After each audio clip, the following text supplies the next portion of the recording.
আসসালামু আলাইকুম, সবাইকে স্বাগতম আমার কিচেনে। আজকে বানাবো একদম সহজ আর মজাদার একটা বিকালের নাস্তা, বাঁধাকপির পাকোড়া। বাইরে ক্রিস্পি, ভেতরে সফট আর স্বাদে একদম দারুণ। তাহলে চলো শুরু করি। প্রথমে বাঁধাকপি ভালো করে ধুয়ে কেটে সামান্য পরিমাণ লবণ দিয়ে কষলিয়ে পানি বের করে নিব। পানি বের হলে ভালোভাবে চিপে অন্য একটি পাত্রে তুলে নিব।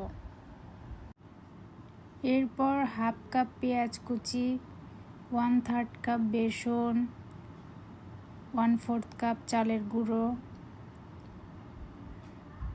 হাফ চামচ হলুদ গুঁড়ো, হাফ চামচ মরিচ গুঁড়ো, হাফ চামচ জিরা গুঁড়ো আর হাফ চামচ ধনিয়া গুঁড়ো নিলাম। এরপর সামান্য পরিমাণ লবণ, কাঁচামরিচ কুচি আর ধনিয়া পাতা কুচি দিয়ে ভালোভাবে মাখিয়ে নিব। এরপর একটি ডিম নিয়ে আবার ভালোভাবে মাখিয়ে নিব। এরপর একটি প্যানে তেল গরম করে পাকোড়ার মতো বানিয়ে গরম তেলে ঢেলে দিচ্ছি। এক পাশ হালকা ব্রাউন কালার হয়ে গেলে অপর পাশ উল্টিয়ে নিব। এরকম ব্রাউন কালার হয়ে গেলে পাকোড়াগুলো তুলে নিব। দেখুন কালারগুলো কি সুন্দর এসেছে। তো এই ছিল আজকের সহজ আর মজাদার বাঁধাকপির পাকোড়া। ট্রাই করে দেখো, নিশ্চয়ই পছন্দ হবে।